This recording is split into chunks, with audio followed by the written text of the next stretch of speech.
नमस्कार दोस्तों, टेक में चरण में आपका स्वागत है। दोस्तों आज हम स्टार्ट करते हैं क्लास 12 का chapter number 10 vector algebra. Exercise 10.1 करने से पहले हम इसका कुछ इंट्रोडक्शन देखेंगे जिसमें हम वेक्टर्स के बारे में जानेंगे। तो देखो एक बार, सबसे पहले दोस्तों हम पढ़ते हैं फिजिकल क्वांटिटीज। देखो फिजिकल क्वांटिटीज ये क्या होती हैं? ये होती हैं दो तरह की, एक तो होती है स्केलर और दूसरी होती है वेक्टर। स्केलर क्या होती है? जिनके पास केवल मैग्नीट्यूड होता है, ओनली मैग्नीट्यूड।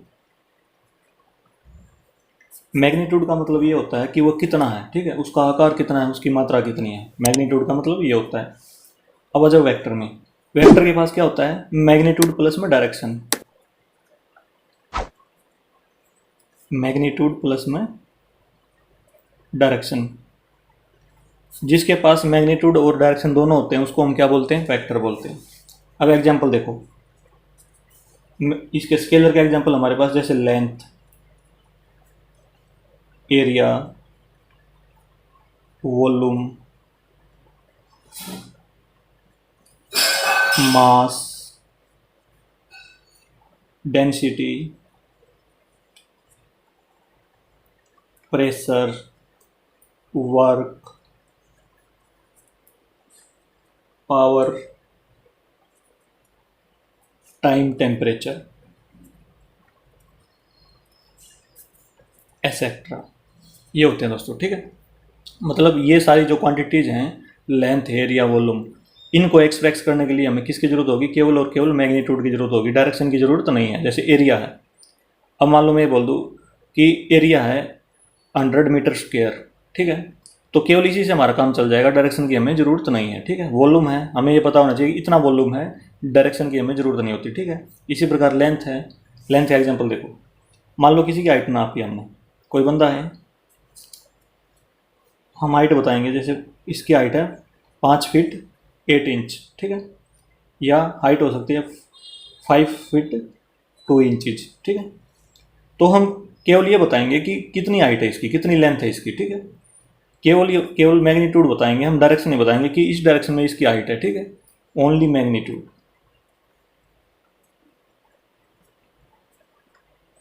ये है दोस्तों, ठीक है। अब इसमें आ जाओ वेक्टर में। वेक्टर के जो एग्जांपल हैं ये देखो, जैसे फोर्स, डिस्प्लेसमेंट,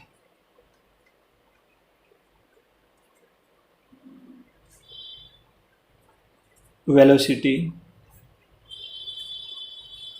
एक्सेलरेशन, ये होते हैं दोस्तों वेक्टर्स के एग्जांपल हमारे, ठीक है। तो हमने क्या करना पड़ेगा? जैसे हम फोर्स बताएंगे कि 5 न्यूटन अप्लाई किया, ये पूरी डेफिनेशन नहीं है, उसके साथ हमने ये बताना पड़ेगा कि इस डायरेक्शन में अप्लाई किया, कि स्पेशल डायरेक्शन में अप्लाई किया, ठीक है। डायरेक्शन भी इसके साथ में बताएंगे तो इसकी डेफिनेशन प्रॉपर हो जाएगी, ठीक है। इसी प्रकार डिस्प्लेसमेंट, वेलोसिटी। अब देखो वेलोसिटी का एग्जांपल है, हम इसको ऐसे करेंगे एक्सप्रेस, वेलोसिटी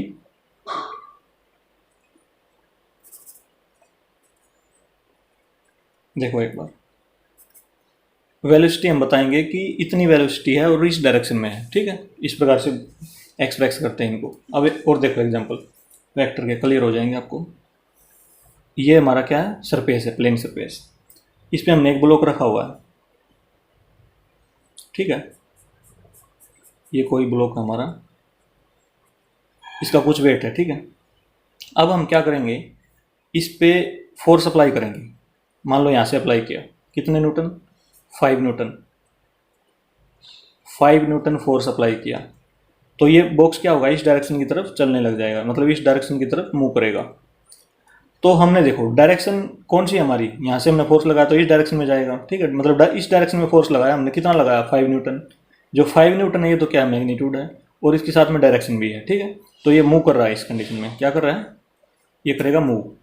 अब देखो, अब हमारे पास एक प्लेन सरफेस है, दोबारा से सेम बॉक्स है बिल्कुल। अब की बार हमने क्या किया? इस पे फोर्स अप्लाई किया 5 न्यूटन ही, ठीक है, लेकिन डायरेक्शन चेंज कर दी। अब की बार हमने ऊपर से लेकर नीचे अप्लाई किया, इस डायरेक्शन में फोर्स लगाया, कितने न्यूटन? 5 न्यूटन। सेम ब्लॉक है, सेम फोर्स है, लेकिन केवल डायरेक्शन चेंज कर दी हमने, ठीक है। अब की बार क्या होगा, ऊपर से नीचे फोर्स लगाया तो इस डायरेक्शन में मूव करने की कोशिश करेगा, लेकिन इस डायरेक्शन में क्या है, सरफेस है ये, तो ये बिल्कुल भी मूव नहीं करेगा, मूव इस डायरेक्शन में बिल्कुल भी नहीं करेगा। तो इससे क्या पता चला हमें कि डायरेक्शन का हमारे वर्क पे, ठीक है, मतलब डायरेक्शन का किसी भी ऑब्जेक्ट पे असर होता है, ठीक है, मतलब उसका इफेक्ट डलता है उसके ऊपर। इससे ये पता चल गया कि डायरेक्शन स्पेशल होनी चाहिए। यदि हमने कुछ काम को करना है तो उसके लिए एक स्पेशल डायरेक्शन होनी चाहिए, तभी वो काम होगा, नहीं तो वो नहीं होगा। तो इससे ये पता चल गया कि जो फोर्स है उसके लिए डायरेक्शन भी बहुत ज़रूरी है। तो ये क्या हो गया, वेक्टर हो गया, ठीक है। इसी प्रकार इनके लिए भी क्या है, डायरेक्शन बहुत ज़रूरी है। देखो एक एग्जांपल और लेते हैं हम। ये कोई प्लेन सरफेस है और इस पर कोई ब्लॉक है। आपने क्या किया, 2 न्यूटन फोर्स अप्लाई किया, तो ये बॉक्स क्या होगा, इस साइड मूव करेगा। और थोड़ी देर बाद क्या हुआ कि आपका एक दोस्त और आ गया, ठीक है, और उसने 2 न्यूटन फोर्स इसी डायरेक्शन में अप्लाई कर दिया जिस डायरेक्शन में आपने अप्लाई किया था। तो अब क्या होगा, फोर्स 4 न्यूटन होगा, और ये बॉक्स क्या होगा, ज़्यादा तेज़ी से मूव करेगा, ठीक है। मतलब इस कंडीशन में क्या होगा, ये करेगा, मूवमेंट शो करेगा। अब देखो सेकंड केस है, सेकंड केस में सेम ब्लॉक है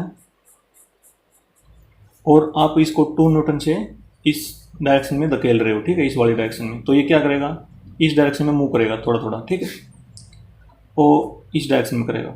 लेकिन आपका दोस्त आया और उसने इस डायरेक्शन में फोर्स लगा दिया, कितने, 2 न्यूटन, सेम फोर्स लगा दिया, ठीक है। तो अब क्या होगा, आपने जो फोर्स लगाया था इस वाले फोर्स से कैंसिल हो गया, ठीक है। तो बिल्कुल अब ये मूवमेंट शो नहीं करेगा, अब ये एक जगह पे ही रहेगा, ठीक है, अब ये मूव नहीं करेगा। तो इससे भी हमें क्लियर होगा कि जो वेक्टर क्वांटिटी है उनके लिए डायरेक्शन बहुत इंपॉर्टेंट होती है, ठीक है। तो वेक्टर क्वांटिटी में क्या होता है, वेक्टर के लिए क्या ज़रूरी है, मैग्नीट्यूड प्लस में डायरेक्शन।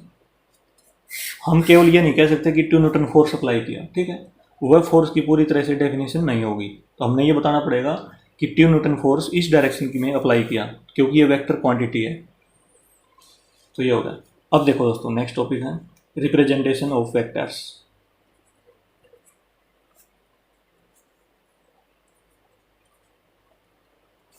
रिप्रेजेंटेशन ऑफ वेक्टर कैसे रिप्रेजेंट करेंगे, देखो ये कोई डायरेक्टेड लाइन है, ठीक है, डायरेक्टेड लाइन, इससे हम क्या करते हैं, रिप्रेजेंट करते हैं वेक्टर को। डायरेक्टेड लाइन बोलेंगे इसको, और ये इस डायरेक्शन में भी हो सकती है, ठीक है। जो वेक्टर है दोस्तों उसका मतलब ही क्या होता है, उसका मतलब होता है डायरेक्टेड लाइन, इस प्रकार की लाइन, ठीक है। वेक्टर याद रखना, वेक्टर का मतलब ही क्या होता है, डायरेक्टेड लाइन होता है। तो इसमें देखो ऐसे लिखता हूँ, तो vector equal to directed line, ये इस प्रकार से हो सकती है, इस प्रकार से हो सकती है, ठीक है। अब डायरेक्टेड लाइन देखो, जिसका कुछ मैग्नीट्यूड और डायरेक्शन, डायरेक्टेड लाइन का मतलब ये होता है कि जिसका कुछ मैग्नीट्यूड हो और डायरेक्शन भी हो। लिख देता हूँ इसमें भी, मैग्नीट्यूड प्लस में डायरेक्शन, ये होती है डायरेक्टेड लाइन। और वेक्टर का मतलब डायरेक्टेड लाइन होता है, मतलब मैग्नीट्यूड प्लस में डायरेक्शन, और इस प्रकार से इसको रिप्रेजेंट करते हैं। अब देखो एक बार इसको हम रिप्रेजेंट कैसे करेंगे, ये देखो एक बार। मान लो ये पॉइंट ए है और ये बी है, ठीक है, इसको बोलेंगे इनिशियल पॉइंट। ये जो पॉइंट ए है जहाँ से स्टार्ट हुआ है ये एरो, ये होगा इनिशियल पॉइंट, इनिशियल पॉइंट। और जहाँ पे बी पॉइंट है ये, इसको बोलेंगे टर्मिनल पॉइंट, टर्मिनल पॉइंट। और देखो एक बार इसको हम ऐसे रिप्रेजेंट करेंगे, ए बी वेक्टर, ठीक है, ए बी के ऊपर ये लगा देंगे हम, ठीक है, ये लाइन लगा देंगे, डायरेक्टेड जो लाइन होती है ना, ये इनिशियल पॉइंट है और ये टर्मिनल पॉइंट है, इसको याद रखेंगे। और देखो इसको हम ऐसे भी रिप्रेजेंट कर सकते हैं, ये कोई डायरेक्टेड लाइन है, ठीक है, इसको ए वेक्टर ऐसे भी रिप्रेजेंट कर सकते हैं, ए बी लिखो या ए वेक्टर लिख दो, इसमें लिख सकते हैं और ए वेक्टर। इस प्रकार से हम क्या करेंगे, इसको रिप्रेजेंट करेंगे। अब देखो दोस्तों आगे, अब आता है मैग्नीट्यूड ऑफ ए वेक्टर।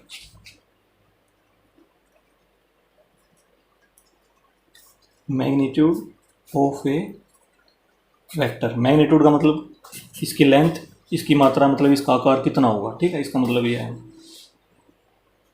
तो देखो इसमें ये होगा length of the directed line, length of the directed line, it is denoted by, it is denoted by, देखो कैसे डिनोट करेंगे इसको, जैसे ए बी वेक्टर था हमारे पास, ए वेक्टर था, इसका मैग्नीट्यूड को कैसे रिप्रेजेंट करेंगे, देखो ए बी वेक्टर है ना, इसको मॉडुलस में रख देंगे हम, ठीक है, मॉडुलस ऑफ ए बी। इसका मतलब क्या होता है, यदि ऐसा लिख दिया जाए तो क्या मतलब होता है, इसका magnitude of, magnitude of A B vector, यदि इसको हम मॉडुलस में रख देंगे तो इसका मतलब हो गया magnitude of A B vector. और इसको ऐसे करेंगे, जैसे ए वेक्टर है तो इसको भी इसमें रख देंगे, ठीक है, इसका मतलब क्या होता है, मैग्नीट्यूड ऑफ, इसका ए बी वेक्टर था, मैग्नीट्यूड ऑफ ए वेक्टर, ठीक है, इस वेक्टर का। अब देखो, अब नेक्स्ट हमारे पास है पोजीशन वेक्टर।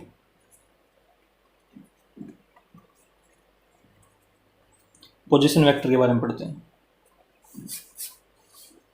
हम क्या करेंगे, एक 3D प्लेन ले लेंगे, देखो 3D जिसमें एक्स वाई 3 प्लेन हो, ठीक है, ये तो एक्स है, ये वाई है और ये जेड है, ये ले लिया हमने, ठीक है, कैपिटल लेटर्स लिए सारे के सारे।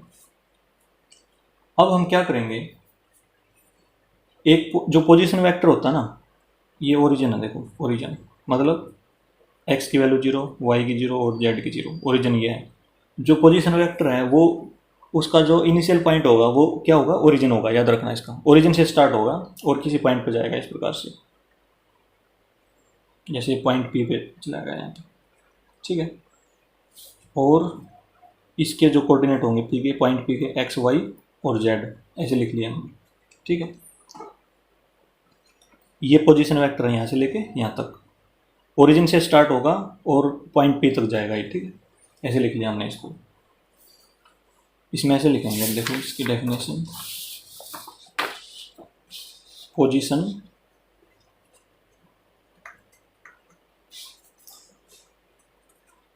Vector of point P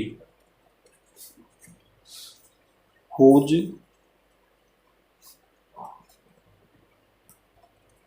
initial point, initial point क्या है दोस्तों, इसका ओ है ना, तो ओ लिखेंगे, ओ 0 0 0, इसके वर्टिसेस लिख लिए हमने, ठीक है। Origin, whose initial point is origin, इसका मतलब क्या है, ओरिजिन है।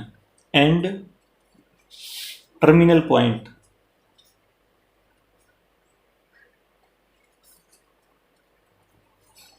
पी, टर्मिनल पॉइंट क्या होगा, पी होगा, एक्स वाई और जेड, इसके कोऑर्डिनेट लिख लिए हमने। ये तो इनिशियल पॉइंट था, ठीक है, ओरिजिन, और टर्मिनल पॉइंट है क्या है, point P, X Y Z, ये लिख लिया इस प्रकार से। अब देखो इसको रिप्रेजेंट कैसे करेंगे,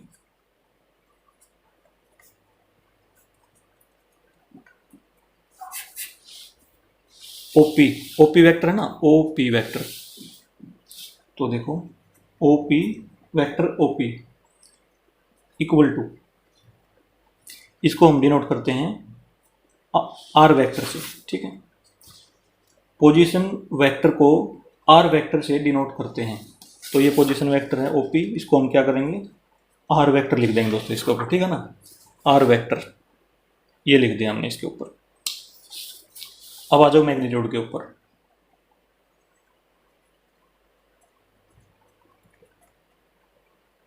मैग्नीट्यूड ऑफ पोजीशन वेक्टर,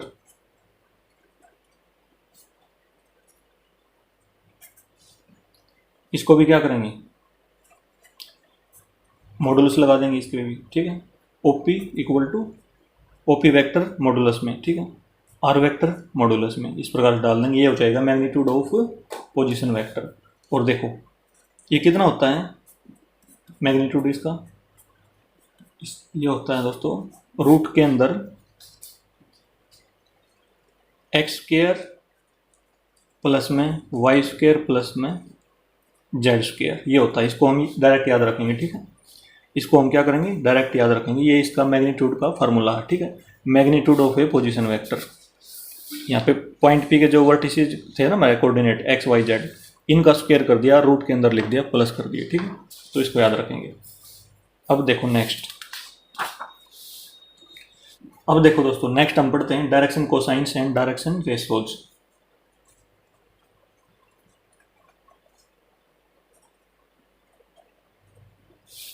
ये बहुत इंपॉर्टेंट टॉपिक है।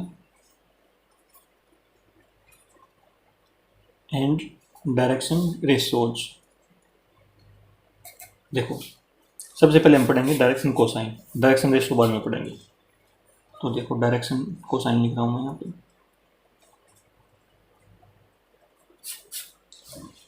इसके लिए हम क्या करेंगे, एक 3D प्लेन ले लेंगे, एक्स वाई और ये ले लिया जेड।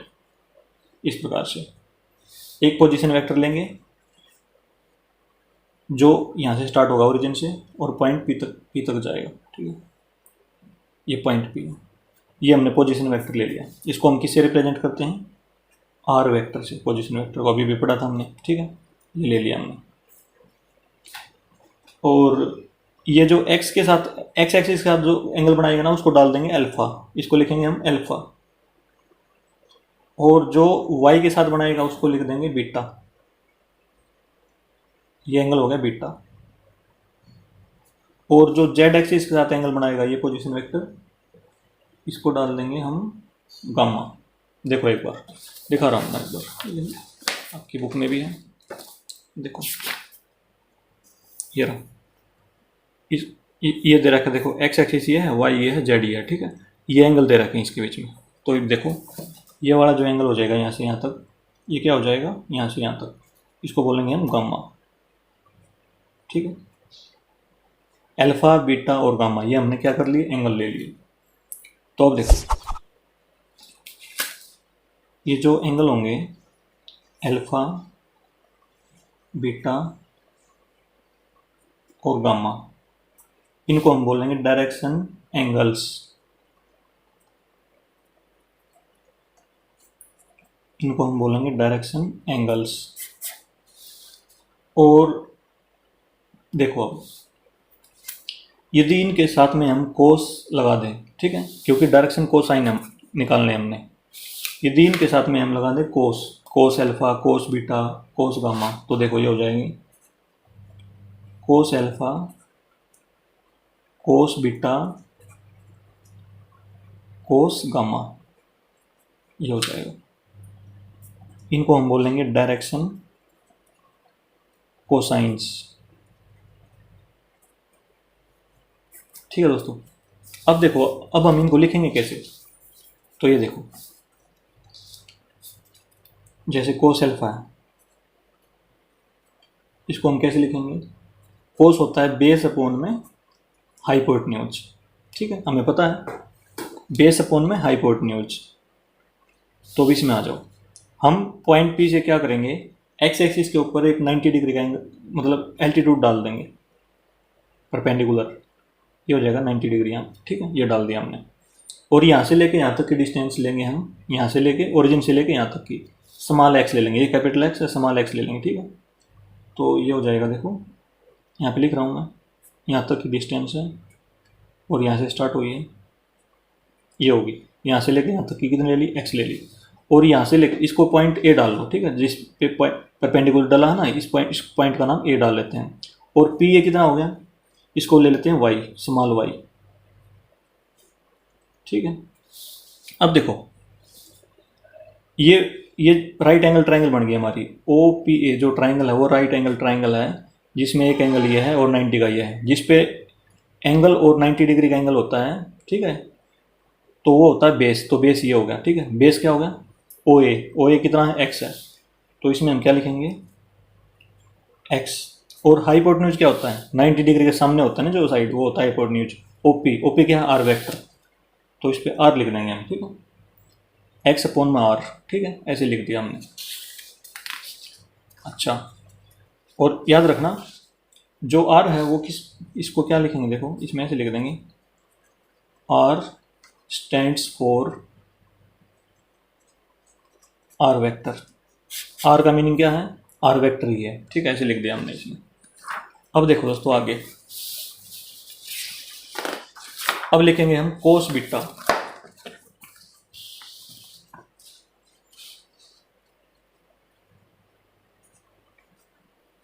कोस बीटा, कोस बीटा भी क्या होगा, बेस अपॉन में हाइपोटेन्यूज ही होगा, ये भी बेस अपॉन में हाइपोटेन्यूज ही होगा। अब इसके लिए बेस देखो कौन सा होगा, ये एंगल बीटा है, तो हम क्या करेंगे, इस पॉइंट पी से इसके ऊपर परपेंडिकुलर डाल देंगे, वाई के ऊपर, ये परपेंडिकुलर होगा। और ये देखो, ये जो जितनी लेंथ ये होगी उतनी ही लेंथ यहाँ से लेके यहाँ तक होगी, ठीक है। इसका नाम भी बी, बी रख देना, बी। ये ए लिया था हमने, ये बी ले लिया। अब बेस ये हो गया, ठीक है, बेस ये हो गया हमारा। इसकी लेंथ कितनी है, वाई है, ठीक है, यहाँ पे लिख लो चाहिए, यहाँ से लेके यहाँ तक वाई होगी। और हाइपोटेन्यूज कौन सा होगा, 90 के सामने ये है आर, तो इसमें लिखेंगे हम वाई अपॉन में आर, ऐसे लिख दिया। अब हम लिखेंगे इसी प्रकार से कोस गामा, कोस गामा हो जाएगा, देखो ये हो जाएगा हमारा। अब इस पे देखो, पॉइंट पी से हम जेड के ऊपर परपेंडिकुलर डालेंगे दोस्तों, इसमें ध्यान देना एक बार। देखो जिस प्रकार से आपकी बुक में दिया गया है, यहाँ पे हमने जेड लिया ना एक्स की जगह पे, तो इसके ऊपर जब, क्योंकि 3D प्लेन है दोस्तों ये, ठीक है, ये आपस में सारे के सारे 90 डिग्री है, जैसे एक्स और वाई 90 डिग्री पे हैं, और जेड भी क्या है दोस्तों 90 डिग्री पे, लेकिन जेड इस नीचे की तरफ है, ठीक है। तो जेड क्या होगा, इससे भी 90 की डायरेक्शन में, इससे भी 90 डिग्री का एंगल बनेगा यहाँ पे, वाई के साथ भी, और एक्स के साथ भी 90 का एंगल बनेगा। तो यदि हम इस पे परपेंडिकुलर डालेंगे यहाँ पे, ठीक है, वो यहाँ पे ऐसा ही दिखाई देगा हमें, जिस प्रकार से दिखाई दे रहा है यहाँ पे, ठीक है। ये देखो पी से परपेंडिकुलर डाला हमने इसके ऊपर, तो ऐसा दिखाई देगा। तो हम इसके ऊपर यदि परपेंडिकुलर डालें तो हमें ऐसा ही दिखाई देगा ये, वैसे तो ये 90 डिग्री हो जाएगा यहाँ पे, ठीक है। यहाँ पे 90 डिग्री का साइन डाल देंगे हम इस प्रकार से छोटा सा, इसका नाम पॉइंट सी रख लेते हैं। अब 90 के सामने कौन सी है साइड, ये है, ठीक है, ये तो हाइपोटेन्यूज हो जाएगी। और बेस कौन सा हो जाएगा, 90 वाला और ये वाला, ये जो एंगल है, ठीक है, जो एंगल गामा लिया हमने ये बेस हो गया। ये देखो ये एंगल है और ये 90 डिग्री है, तो इसका मतलब बेस ये हो गया ओसी, ठीक है। ओसी बेस कितना मानेंगे हम, स्मॉल जेड मान लेंगे, ठीक है, स्मॉल जेड, यहाँ से लेके यहाँ तक स्मॉल जेड हो जाएगा। तो बेस अपॉन में हाइपोटेन्यूज, हाइपोटेन्यूज सेम रहेगा आर वेक्टर, तो ये हो जाएगा जेड अपॉन में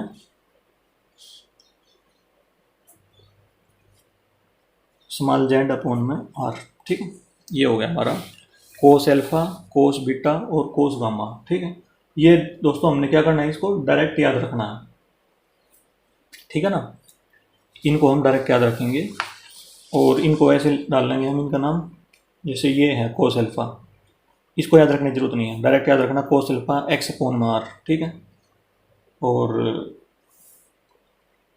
इसका नाम डाल लेना आप एल, ठीक है, इसको एल मान लेंगे हम, लेट, लेट लिख लेना यहाँ पे। और एल इसको मानेंगे एन, इसको मान लेंगे एन, ठीक है। इस प्रकार से आपने ये डायरेक्ट याद रखना है दोस्तों, ठीक है,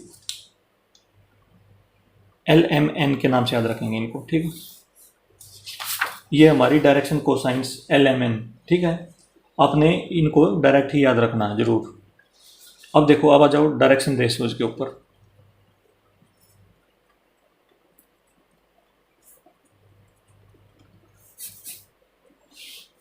दीज आर नंबर्स, देखो these are numbers A B C such that they are proportional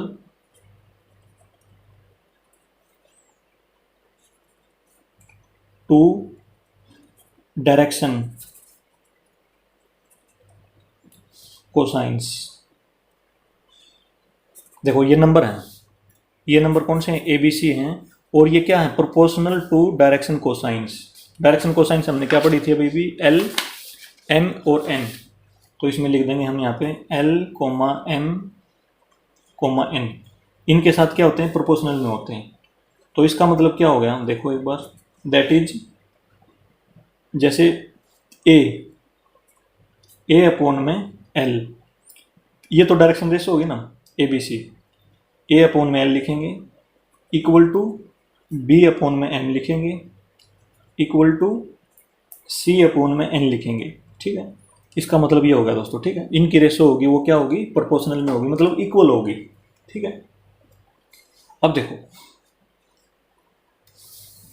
L equal to X upon में आर, तो इसको ऐसे लिखेंगे यहाँ पे L equal to X upon में आर, ये लिख लिया हमने।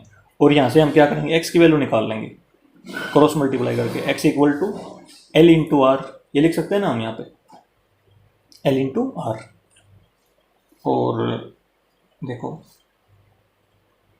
अब लिखेंगे एम है हमारे पास वाई अपॉन में आर, तो वाई अपॉन आर लिख देंगे। और यहाँ से हम क्या करेंगे, वाई की वैल्यू लिख लेंगे, एम इंटू आर हो जाएगा। ठीक है, और अब लिखेंगे एन है हमारे पास जेड अपॉन में आर, और यहाँ से जेड की वैल्यू निकालेंगे वो हो जाएगी एन आर। ठीक है, और ये किसके इक्वल होती हैं, देखो एक बार, ए बी सी, ए ये होती है बी के इक्वल और ये होती है सी के इक्वल। ठीक है, तो ये देखो अब इसमें देखो a equal to l r, b equal to m r, तो ये लिखेंगे हम यहाँ से ए इक्वल टू, ये बताता हूँ मैं कैसे इक्वल है, a equal to l r, b equal to m r, c equal to n r. ये दोस्तों अपने क्या करनी है, याद रखनी है, ये हमारे क्या हैं, डायरेक्शन रेशोज हैं, इनको आप क्या करेंगे, डायरेक्ट याद रख लेंगे। ये सारा कुछ याद रखने की जरूरत नहीं, केवल ये याद रख लेंगे आप, a equal to l r, b equal to m r, c equal to n r. इस प्रकार से दोस्तों आपने ये याद रखनी है। अब ये देखो,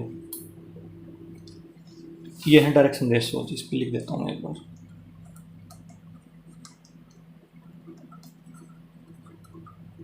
डायरेक्शन रेशोज, और ये प्रोपोर्शनल में है। देखो कैसे हैं, ए अपोन में एल है ना, बी अपोन में एम है, सी अपोन में एन है, तो हम इनसे ये निकालेंगे एक बार, देखो क्रॉस मल्टीप्लाई करके। जो पहला है ए अपोन में एल कर देंगे, क्या कर देंगे, ए अपोन में एल क्रॉस मल्टीप्लाई करके, ये किसके इक्वल है, आर के इक्वल है। इसको कर देंगे बी अपोन में एम क्रॉस मल्टीप्लाई से, ये किसके इक्वल है, आर के इक्वल है। सी अपोन में एन, ये किसके इक्वल है, आर के इक्वल है। देखो तीनों इक्वल हैं, तीनों किसके इक्वल हैं, ये भी आर के इक्वल, ये भी आर के इक्वल, ये भी आर के इक्वल। तो इसका मतलब ये हो गया ए एल बी एम और सी एन किसके इक्वल हैं, आर के इक्वल।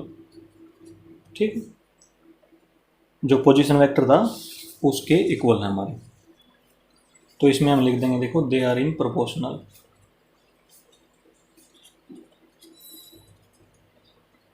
ठीक है, ये प्रोपोर्शनल में है, मतलब इनके जो रेशो है वो इक्वल है, कहने का मतलब ये है।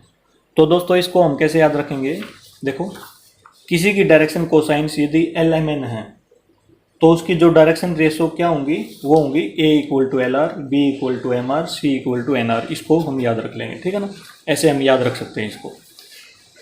अब आगे देखो दोस्तों, एक पॉइंट और है, इसे अगला टॉपिक है। ठीक है, स्टार्ट डाल लेना इसकी।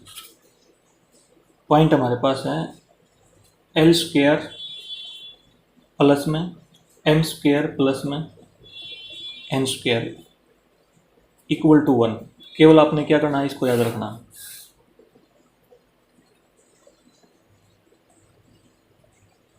केवल इसको याद रखना है। लेकिन इसका प्रूफ देख लेंगे एक बार, प्रूफ को याद रखने की जरूरत नहीं है आपने। ठीक है, तो देखो एक बार, हमने पढ़ा था एल क्या है, एक्स अपॉन आर, एम क्या है, वाई अपॉन आर, एन क्या है, जेड अपॉन आर। वो वैल्यू यहाँ पर डाल लेते हैं। देखो एल की जगह पर डालेंगे एक्स अपॉन में आर, तो एक्स अपॉन में आर का होल स्क्वायर, एम की जगह पे वाई अपॉन में आर इसका होल स्क्वायर, एन की जगह पे डाल लेंगे जेड अपॉन में आर,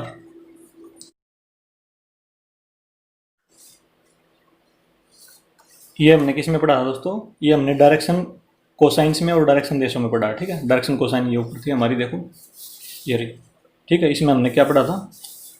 ये एल की वैल्यू ये थी और एम की ये थी, ठीक है। हमने ये यहाँ पे लिख लिया है, देखो, ठीक है, लेफ्ट हैंड साइड पे। तो अब हम क्या करेंगे, स्क्वायर को अलग अलग कर देंगे ऊपर नीचे। तो ये हो जाएगा, देखो, एक्स स्क्वायर अपॉन में आर स्क्वायर प्लस में वाई स्क्वायर अपॉन में आर स्क्वायर प्लस में जेड स्क्वायर अपॉन में आर स्क्वायर, ये हो गया। अब नीचे एलसीएम ले लेंगे, नीचे एलसीएम आ जाएगा हमारा आर स्क्वायर, और ऊपर देखो, ऊपर सेम सेम है ना नीचे बिल्कुल सारे, तो ऊपर भी सेम ही आ जाएंगे, X square plus Y square plus में जेड स्क्वायर, ये आ गया, ठीक है। और नीचे क्या है इसमें? पोजीशन वेक्टर का स्क्वायर, ठीक है। अब इसमें देखो, देखो दोस्तों, magnitude of a position vector, इसमें हमने पढ़ा था, देखो, magnitude of a position vector, इसमें हमने क्या पढ़ा था? जो मैग्नीट्यूड होता है आर वेक्टर का, वो क्या होता है? ये होता है रूट के अंदर X square plus Y square plus में जेड स्क्वायर। तो ये वैल्यू हम यहाँ पर डाल देंगे, ठीक है। जो आर की वैल्यू है ना, तो आर की वैल्यू डाल देंगे एक्स रूट के अंदर X square plus Y square plus Z square, तो इसमें डालते हैं। तो ये पढ़ा था हमने, देखो एक बार, इसको लिख रहा हूँ मैं ऊपर यहाँ पे, equal to R, magnitude of a position vector equal to R, ऐसे लिख दिया मैंने इसमें। ये हमने एक्स स्क्वायर प्लस में वाई स्क्वायर प्लस में जेड स्क्वायर रूट के अंदर, ये हमने पढ़ा था, ठीक है। ये वाली वैल्यू यहाँ पर डाल देंगे हम, तो ये हमारा बन जाएगा, देखो,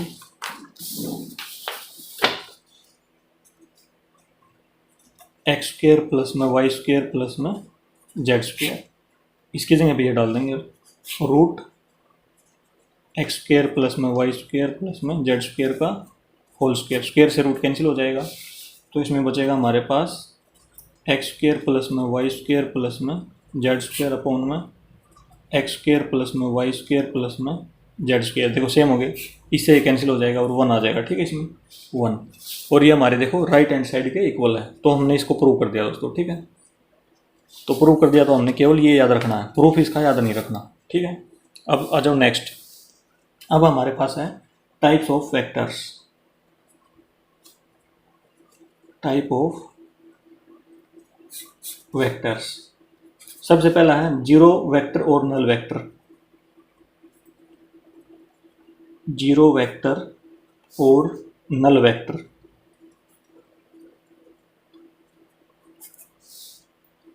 तो जीरो वेक्टर क्या होता है दोस्तों? जिसका मैग्नीट्यूड जीरो हो, ठीक है। तो इसमें लिखते हैं, देखो डेफिनेशन देखो, a vector whose initial and terminal point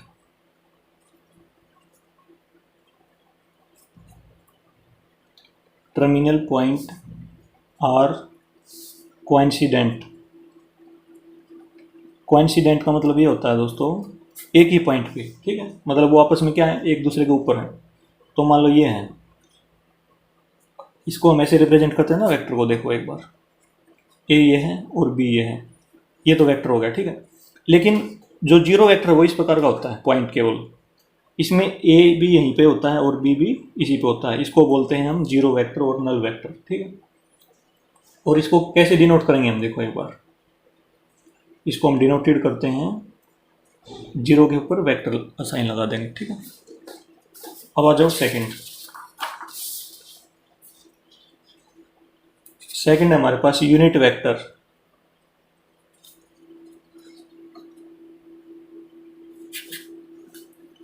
unit vector वो वेक्टर होता है जिसका मैग्नीट्यूड 1 यूनिट हो, ठीक है, 1 यूनिट। अब देखो, जैसे मान लो ये पॉइंट ए है और ये इनिशियल पॉइंट है, ये टर्मिनल पॉइंट है बी पे, तो इसकी जो लेंथ है वो मान लो 1 यूनिट है। 1 यूनिट का मतलब कुछ भी हो सकता है, ठीक है। हमने केवल 1 यूनिट लिखा है यहाँ पे, और इसको डिनोट करेंगे ए के ऊपर कैप लगा देंगे, ठीक है, ए कैप बोलेंगे इसको, ठीक है, ए कैप, ये होता है यूनिट वेक्टर। ए के ऊपर कैप लगी हो, ठीक है, किसी वेक्टर किसी के ऊपर कैप लगी हो तो इसको बोलेंगे यूनिट वेक्टर। अब नंबर 3 है हमारे पास को इनिशियल वेक्टर। ये देखो दोस्तों, ये वो वेक्टर होते हैं जिनका, देखो, मान लो ये वेक्टर ए वेक्टर है, ये इनिशियल पॉइंट है, ये टर्मिनल पॉइंट है। यदि इसी इनिशियल पॉइंट से एक वेक्टर और स्टार्ट हो रहा है यहाँ से, वेक्टर बी, ठीक है, बी वेक्टर, तो सेम इनिशियल पॉइंट हो जिन वेक्टर के, उसको हम क्या बोलेंगे, को इनिशियल वेक्टर बोलेंगे, ठीक है। ये दो या दो से ज़्यादा हो सकते हैं, ठीक है, तीन भी हो सकते हैं, चार भी हो सकते हैं, कितने भी हो सकते हैं, ठीक है। तो ये हो गए जिनका सेम इनिशियल पॉइंट हो, उनको क्या बोलेंगे, को इनिशियल वेक्टर। अब देखो आगे है next, collinear vector. Collinear vector, देखो दोस्तों, ये होते हैं पैरेलल वेक्टर। पैरेलल वेक्टर, जैसे मान लो ये कोई वेक्टर है, ठीक है, और एक ही वेक्टर है, ये आपस में क्या है, पैरेलल है, ये इसके पैरेलल है, तो इसको क्या बोलेंगे, कोलिनियर वेक्टर बोलेंगे, ठीक है। जैसे ये वेक्टर ए है हमारा और ये वेक्टर बी है, और इसकी देखो, इसकी डायरेक्शन सेम है ना, इसकी डायरेक्शन ऐसे भी हो सकती है, ये तो वेक्टर बी है और ये वेक्टर ए है, इसकी डायरेक्शन तो इस साइड है, इसकी डायरेक्शन इस साइड है, तो ये अपोजिट डायरेक्शन में भी हो सकते हैं, ठीक है, लेकिन पैरेलल होने चाहिए केवल, ठीक है। डायरेक्शन अपोजिट भी हो सकती है, पैरेलल होने चाहिए, तो उसको बोलेंगे कोलिनियर वेक्टर। आगे देखो दोस्तों, आगे हमारे पास है equal vector.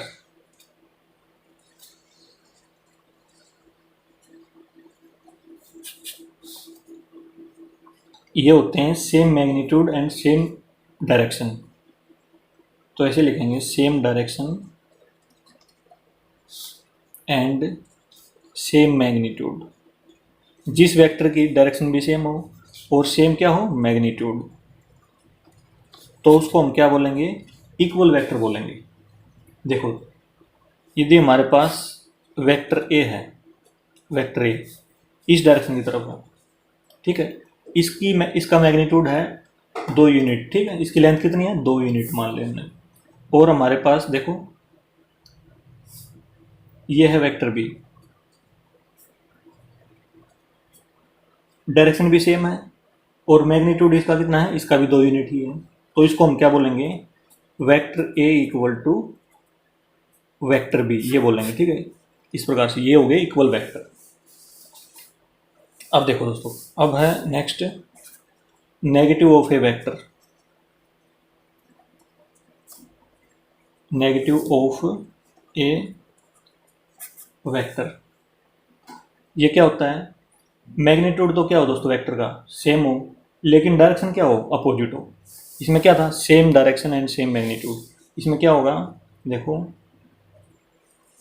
Same magnitude and but opposite direction, opposite in direction. जैसे केस 1 देखो, ये है हमारा वेक्टर ए, ठीक है, 2 यूनिट इसकी क्या है, मैग्नीट्यूड है, ठीक है, 2 लेंथ है इसकी, ठीक है, और इसकी डायरेक्शन यदि उल्टी हो जाए और इसकी जो मैग्नीट्यूड है इसका भी 2 ही है, ठीक है, 2 यूनिट ही है इसका भी, इसको हम ऐसे करेंगे, नेगेटिव साइन लगा देंगे इसके ऊपर और ऐसे लिखेंगे, ठीक है। तो ये हो गया नेगेटिव ऑफ ए वेक्टर, ये इसका नेगेटिव हो गया। अब देखो ये तो फर्स्ट केस हो गया, केस 1। अब इसी का सेकंड केस, ये भी हो सकता है इसका, देखो केस 2, ये इनिशियल पॉइंट है, ये हमारे पास है वेक्टर ए जिसका मैग्नीट्यूड है 2 यूनिट, ठीक है, और यदि इसी पॉइंट से इस साइड, इस डायरेक्शन में एक वेक्टर हो और इसका भी जो मैग्नीट्यूड है वो 2 यूनिट हो, ठीक है, मतलब सेम होगा, लेकिन डायरेक्शन क्या होगी, अपोजिट होगी, तो इसको भी हम क्या बोलेंगे, नेगेटिव ऑफ ए वेक्टर, ठीक है। इस प्रकार से हो जाएगा ये नेगेटिव ऑफ ए वेक्टर। अब देखो, अब नेक्स्ट हमारे पास है free vector. Free vector,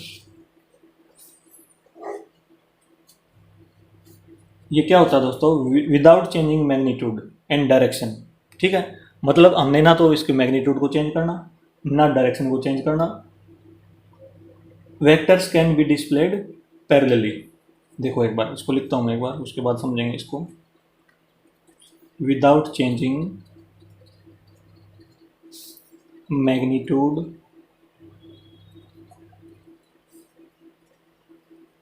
and direction vectors can be displaced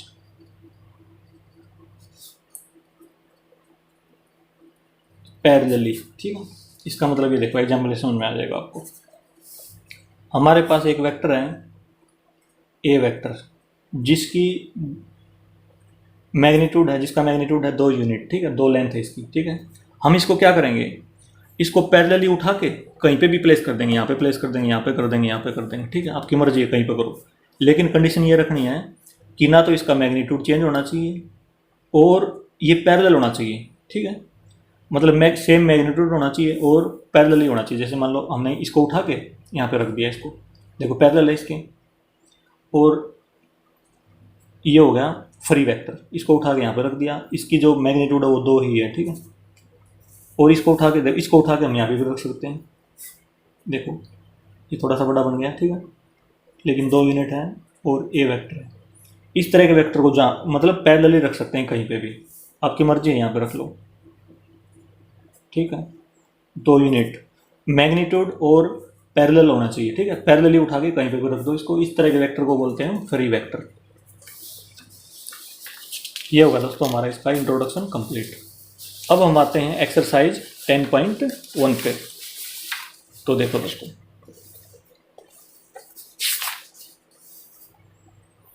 exercise 10.1 है दोस्तों। Question number 1, represent graphically A displacement of 40 kilometre 30 degree east of north. हमने क्या करना है, इस डिस्प्लेसमेंट को 40 किलोमीटर को ग्राफिकली रिप्रेजेंट करना। ठीक है, ग्राफ के ऊपर, और 30 डिग्री ईस्ट ऑफ नॉर्थ। तो देखो कैसे करेंगे। एक्सरसाइज हमारे पास 10.1 क्वेश्चन नंबर 1 है। सबसे पहले हम देखो डायरेक्शन डाल लेते हैं इसके ऊपर, ईस्ट वेस्ट नॉर्थ साउथ, इस प्रकार से होते हैं दोस्तों डायरेक्शन। ठीक है, इसमें बोल रखा है 40 kilometre 30 degree east of north. देखो नॉर्थ ही है दोस्तों। ठीक है, और ईस्ट की तरफ, क्योंकि ईस्ट ऑफ नॉर्थ है तो यहाँ पे एंगल बनेगा 30 डिग्री। ठीक है, यहाँ पे हम क्या बनाएंगे, 30 डिग्री का एंगल बना देंगे नॉर्थ के साथ, ईस्ट की तरफ। ठीक है ना, ये बना दिया, ये हो गया हमारा 30 डिग्री। और इस पे हमने डिस्प्लेसमेंट शो करनी है 40 किलोमीटर। तो हम कुछ ये मान लेंगे यहाँ से लेके यहाँ तक का डिस्टेंस 1 यूनिट। ठीक है, 1 यूनिट का मतलब ये है कि इसको हमने 10 किलोमीटर मान लिया। ठीक है, 1 यूनिट हमने 10 किलोमीटर मान लिया, तो अगली यूनिट 20 किलोमीटर, ये 30 हो जाएगी, और ये यहाँ तक 40 हो जाएगी। ठीक है, और यहाँ पे ऐसे निशान लगा देंगे इस पर एरो का। तो यहाँ से लेके यहाँ तक कितनी होगी, 40 किलोमीटर। तो इस पर लिख देंगे हम 40 किलोमीटर। ये हो जाएगा दोस्तों हमारा क्वेश्चन नंबर 1 कंप्लीट। अब देखो क्वेश्चन नंबर है सेकंड हमारे पास। Classify the following measures as scalars and vectors. 10 kilogram, 2 metres north west, 40 degree, 40 watt, 10 raise to the power -19, 20 metre per second square. ठीक है, इसको हमने स्केलर्स या वेक्टर बताने हैं। देखो 10 किलोग्राम पहला क्वेश्चन नंबर है 2, फर्स्ट पार्ट है 10 किलोग्राम। ठीक है, हमें पता है कि ये केवल मैग्नीट्यूड है, इसमें कोई डायरेक्शन नहीं है किलोग्राम में, तो इसको लिखेंगे स्केलर। जो सेकंड पार्ट है वो हमारा 2 metres north west, 2 metres north west. देखो दोस्तों ये तो मैग्नीट्यूड है 2 मीटर तो, और नॉर्थ वेस्ट क्या है, डायरेक्शन है। ठीक है, नॉर्थ वेस्ट, ये रही नॉर्थ वेस्ट।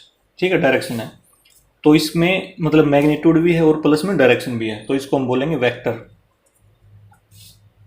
अगला है नेक्स्ट थर्ड पार्ट 40 डिग्री। देखो कोई भी एंगल होता है उसमें केवल और केवल मैग्नीट्यूड होता है, डायरेक्शन नहीं होती, तो इसको बोलेंगे स्केलर। फोर्थ पार्ट है 40 वाट। वाट हमें पता है किसकी यूनिट है, पावर की, और ये जो पावर है दोस्तों वो होती है वर्क अपॉन में टाइम, वर्क डन अपॉन में टाइम। ठीक है, वर्क क्या है, स्केलर क्वांटिटी है, टाइम क्या है, स्केलर क्वांटिटी है। ठीक है, तो ये वाट भी क्या हो जाएगा, स्केलर हो जाएगा, इसमें स्केलर लिखेंगे हम। नेक्स्ट है 10⁻⁻⁻19 कूलम। कूलम किसकी यूनिट है दोस्तों? चार्ज की, ठीक है, चार्ज की यूनिट है। और चार्ज जो हमारा वो है स्केलर, तो स्केलर लिखेंगे क्योंकि इसमें क्या है, चार्ज में केवल और केवल मैग्नीट्यूड है, डायरेक्शन नहीं है, तो ये स्केलर हो जाएगा। लास्ट है इसका 20 मीटर पर सेकंड स्क्वायर, 20 मीटर पर सेकंड स्क्वायर। हमें पता है दोस्तों मीटर पर सेकंड स्क्वायर किसकी यूनिट है? एक्सेलरेशन की है। और एक्सेलरेशन के पास क्या है? एक्सेलरेशन के पास मैग्नीट्यूड भी है और डायरेक्शन भी है, ठीक है। इसके पास है मैग्नीट्यूड प्लस में डायरेक्शन, तो ये हो जाएगा वेक्टर। ये होगा दोस्तों हमारा क्वेश्चन नंबर 2 कंप्लीट। अब आते हैं दोस्तों नेक्स्ट क्वेश्चन की तरफ। क्वेश्चन नंबर 3 देखो एक बार, क्वेश्चन नंबर 3 क्या है? Classify the following as scalars and vectors quantities, time period, distance, force, velocity, work done, ठीक है। तो ये जैसे क्वेश्चन नंबर 2 था ऐसा ही है दोस्तों ये क्वेश्चन भी, क्वेश्चन नंबर 3 भी हमारा। देखो क्वेश्चन नंबर है 3, सबसे पहला इसमें टाइम पीरियड। हमें पता है दोस्तों कि जो टाइम होता है उसमें केवल और केवल मैग्नीट्यूड होता है, डायरेक्शन नहीं होती टाइम में, तो इसमें लिखेंगे स्केलर। सेकंड हमारे पास है डिस्टेंस। डिस्टेंस में क्या होता है? कोई डायरेक्शन नहीं होती, केवल और केवल मैग्नीट्यूड होता है, तो इसमें भी लिखेंगे स्केलर। अब नेक्स्ट है फोर्स। फोर्स में दोस्तों हमने पढ़ा था इंट्रोडक्शन में कि इसके पास मैग्नीट्यूड और डायरेक्शन दोनों होती है, ठीक है। इसको एक्सप्रेस करने के लिए मैग्नीट्यूड और डायरेक्शन दोनों की जरूरत होती है, तो ये हो जाएगा वेक्टर। नेक्स्ट है हमारे पास वेलोसिटी। वेलोसिटी भी दोस्तों क्या होती है? इसके पास भी मैग्नीट्यूड और डायरेक्शन दोनों होते हैं, तो ये वेक्टर हो जाएगा। क्योंकि बिना डायरेक्शन के इनका कोई मतलब नहीं है, ठीक है। मतलब पूरी डेफिनेशन इनकी बिना डायरेक्शन के हम बता नहीं सकते, केवल मैग्नीट्यूड को बता के इनको एक्सप्रेस नहीं किया जा सकता, ठीक है दोस्तों। क्वेश्चन ये पार्ट नंबर 5 है वर्क डन। वर्क डन में केवल और केवल मैग्नीट्यूड है, डायरेक्शन नहीं है, तो ये हो जाएगा स्केलर। ये हो गया दोस्तों क्वेश्चन नंबर 3 हमारा कंप्लीट। अब देखो नेक्स्ट क्वेश्चन की तरफ। क्वेश्चन नंबर है 4, इन फिगर 10.6 ए स्क्वायर, ठीक है। ये फिगर है हमारे पास 10.6, मतलब ये स्क्वायर है। आइडेंटिफाई द फॉलोइंग वेक्टर्स, को initial, equal, collinear but not equal, ठीक है। ये हमने आइडेंटिफाई करने हैं। तो सबसे पहले मैं डायग्राम ही बना देता हूँ एक बार। देखो हमें दिया गया एक स्क्वायर, तो स्क्वायर बनाओ।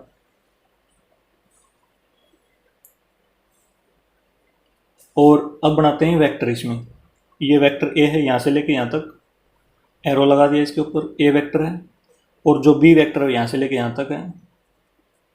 सी वेक्टर है जो यहाँ से लेके यहाँ तक है, तो एरो यहाँ पे लगाएंगे। और जो डी वेक्टर है वो यहाँ से लेके यहाँ तक गिवन है इसमें, ठीक है। तो ऐसे लिख दिया, ये डायग्राम बना लिया दोस्तों हमने, ठीक है, जो गिवन है इसमें। तो सबसे पहला पॉइंट देखो इसमें, सबसे पहला है को इनिशियल वेक्टर। देखो एक बार, कोई वेक्टर को इनिशियल कब होगा? देखो कोई वेक्टर ये है ए हमारे पास, ठीक है, इनिशियल पॉइंट, टर्मिनल पॉइंट। तो वेक्टर बी होगा, उसका भी क्या होगा? सेम इनिशियल पॉइंट होगा। तो इसको हम क्या बोलेंगे? को इनिशियल। मतलब जिन दो वेक्टर का सेम इनिशियल पॉइंट हो तो उसको बोलते हैं को इनिशियल। तो इसमें देखो अब ये वेक्टर यहाँ से लेके यहाँ तक है, मतलब इनिशियल पॉइंट ये हो गया इसका। और जो वेक्टर डी है उसका इनिशियल पॉइंट यहाँ से लेके यहाँ पे है, और ये यहाँ तक है टर्मिनल पॉइंट ये, मतलब सेम इनिशियल पॉइंट होगा इसका, वेक्टर ए और डी का, ठीक है। और कोई भी वेक्टर है देख लो, इसमें किसी का भी सेम इनिशियल पॉइंट नहीं मिलेगा, ठीक है। तो इसमें क्या लिखेंगे हम? Vector A and vector D R को इनिशियल वेक्टर्स, ये लिख दिया दोस्तों। अब नेक्स्ट हमारे पास इक्वल वेक्टर फाइंड आउट करने हैं हमने। सेकंड पार्ट में क्या करना है? Equal vector. जो इक्वल वेक्टर होते हैं दोस्तों वो क्या होते हैं, मतलब जिनका सेम मैग्नीट्यूड हो और सेम डायरेक्शन हो। तो देखो इसमें लिखता हूं मैं, same magnitude and same direction, उनको हम बोलेंगे इक्वल वेक्टर। ठीक है, अब ये देखो, मान लो ये वेक्टर हमारे पास वेक्टर ए है और इसका मैग्नीट्यूड 2 है। ठीक है, और दूसरा वेक्टर बी है, इसका मैग्नीट्यूड भी क्या है, 2 ही है। ठीक है, इसका भी 2 है, इसका भी 2 है, और डायरेक्शन भी दोनों की सेम है, तो इन दोनों को क्या बोलेंगे हम, इक्वल वेक्टर बोलेंगे। ठीक है, तो इसमें देखो, क्योंकि ये स्क्वायर है, मैग्नीट्यूड तो सभी का इक्वल है, सभी वेक्टर का, चारों वेक्टर का, ए बी सी डी का। तो अब आ जाओ डायरेक्शन के ऊपर, डायरेक्शन चेक करेंगे हम। देखो इसकी डायरेक्शन ये है, इसकी इस साइड है, तो ये तो नहीं होगा। इसकी डायरेक्शन इस साइड है, इसकी भी इस साइड है, तो इसका मतलब जो हमारा वेक्टर डी और बी है ना, वो क्या है, इक्वल वेक्टर हो जाएंगे, क्योंकि सेम मैग्नीट्यूड है और सेम डायरेक्शन है। तो लिखो इसमें vector D and vector B are equal vectors, ये लिख दिया दोस्तों इसमें हम। अब आ जाओ थर्ड पे, थर्ड पार्ट है इसका, collinear but not equal. Collinear but not equal. देखो कोलिनियर का मतलब होता है दोस्तों पैरेलल, पैरेलल वेक्टर्स। ठीक है, जहां पे भी आपको कोलिनियर दिख जाए तो डायरेक्ट याद रखना पैरेलल वेक्टर का जिक्र हो रहा है। ठीक है, पैरेलल वेक्टर। अब इसमें क्या बोल रखा है, कोलिनियर होने चाहिए लेकिन वो इक्वल नहीं होने चाहिए। ठीक है, तो अब ये देखो, यदि मान लो ये कोई वेक्टर है, ठीक है, वेक्टर इसका मैग्नीट्यूड 2 ले लिया और ये इसके पैरेलल है, सेम डायरेक्शन है, इसका क्या ले लिया, इसका भी मैग्नीट्यूड 2 ले लिया। ठीक है, अब ये क्या हो गए, ये हो गए सेम डायरेक्शन में। क्या हो गए, सेम डायरेक्शन में। तो सेम डायरेक्शन और सेम मैग्नीट्यूड क्या हो गए, इक्वल वेक्टर हो जाएंगे। ठीक है, ये क्या हो जाएंगे, इक्वल। लेकिन हमने यहाँ पे क्या लेने हैं, नॉट इक्वल। ठीक है, ये एग्जांपल हम यहाँ पे नहीं देंगे, हम देंगे, देखो ऐसे देंगे, जैसे मान लो ये कोई वेक्टर है, वेक्टर ए। ठीक है, हमने इसका उल्टी डायरेक्शन में ले लेंगे, इसका मैग्नीट्यूड कितना, 2 है।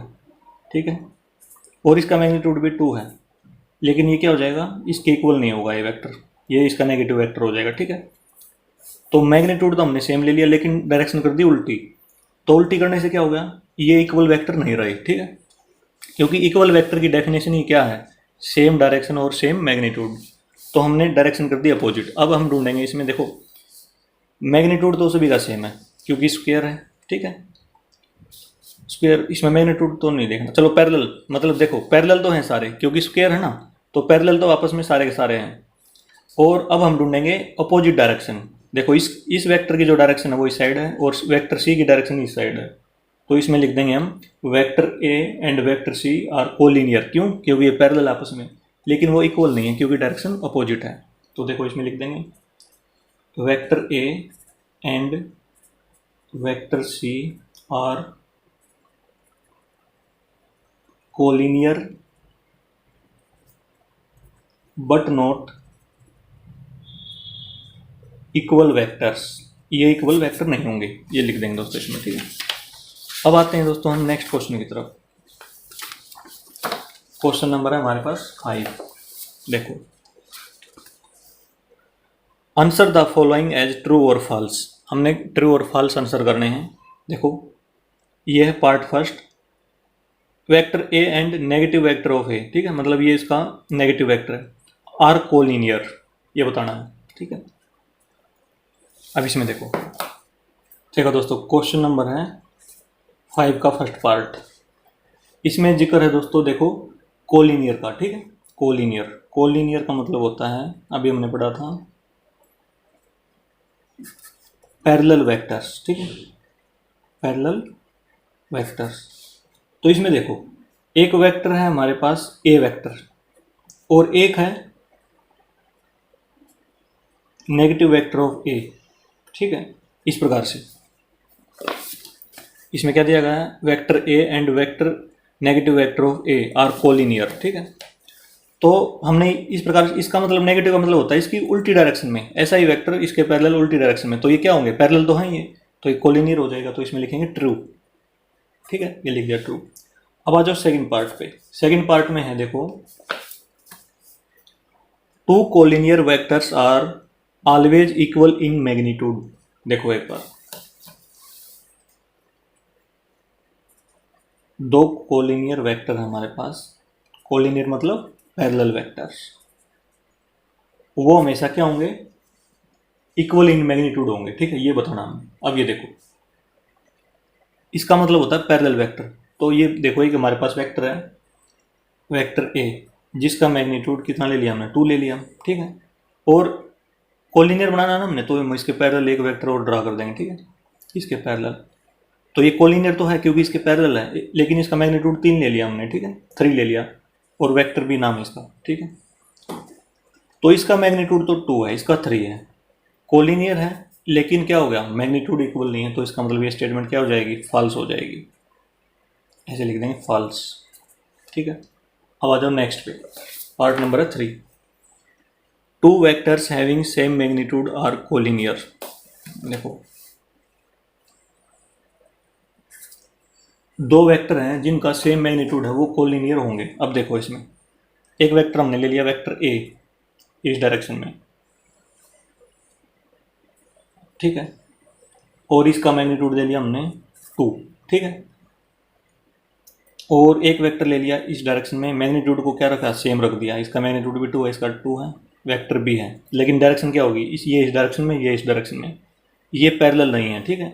मैग्नीट्यूड हमने सेम रख लिया, लेकिन ये पैरेलल नहीं है, पैरेलल नहीं है, तो इसका मतलब ये कोलिनियर नहीं होंगे, तो इसका मतलब ये स्टेटमेंट हो जाएगी फॉल्स। अब आ जाओ फोर्थ पार्ट पे, two collinear vectors having the same magnitude are equal. देखो एक बार इसमें क्या बोल रखा है, दो कोलिनियर वेक्टर हैं दोस्तों, और उनका मैग्नीट्यूड भी क्या है, सेम है, ठीक है, इक्वल मैग्नीट्यूड है, तो इसका मतलब ये बताना है कि क्या वो इक्वल होंगे। अब ये देखो, कोलिनियर का मतलब होता है पैरेलल, तो हम क्या करें, एक वेक्टर ये ले लिया जिसका मैग्नीट्यूड कितना है, 2 है, और दूसरा वेक्टर ये ले लिया कोलिनियर इसके पैरेलल में, इसका मैग्नीट्यूड भी क्या है, 2 है। अब ये देखो, इस कंडीशन में क्या है, सेम मैग्नीट्यूड है, सेम डायरेक्शन है, और पैरेलल भी है, तो इसका मतलब ये क्या हो जाएंगे, इक्वल इन मैग्नीट्यूड हो जाएंगे, ठीक है। इसके लिए तो हमें कंडीशन लग रही है ट्रू, लेकिन इसमें एक केस और बन सकता है, इसका मैग्नीट्यूड तो है 2, और इसका उल्टी डायरेक्शन में, ऑपोजिट डायरेक्शन में ले लेंगे हम इसको, इसका मैग्नीट्यूड भी कितना ले लिया, 2 ले लिया। अब ये तो देखो, इसको मान लो ए वेक्टर, इसको, और इसको मानेंगे हम नेगेटिव वेक्टर ऑफ ए, ठीक है। तो क्या हो जाएगी, अब जो इक्वल के लिए क्या डेफिनेशन थी हमारे पास, इक्वल के लिए क्या चाहिए, सेम डायरेक्शन और सेम मैग्नीट्यूड, ठीक है। डायरेक्शन तो इसकी मैग्नीट्यूड तो सेम है, लेकिन डायरेक्शन क्या होगी, अपोजिट होगी, इसका मतलब ये क्या होगी, इक्वल वेक्टर नहीं है, तो ये इसके इक्वल नहीं है, ये इसका नेगेटिव वेक्टर है, ठीक है। तो इसका मतलब ये कंडीशन होगी फॉल्स हमारी। यदि एक भी कंडीशन हमारी फॉल्स हो जाए तो हम बोलेंगे ये फॉल्स है, ठीक है। इस प्रकार से दोस्तों हमारा क्वेश्चन नंबर 5 कंप्लीट, और इसी के साथ हमारी एक्सरसाइज 10.1 भी दोस्तों कंप्लीट हो गई है। दोस्तों यदि ये वीडियो आपको अच्छी लगी हो तो इसे लाइक और शेयर जरूर कीजिए। थैंक यू दोस्तों।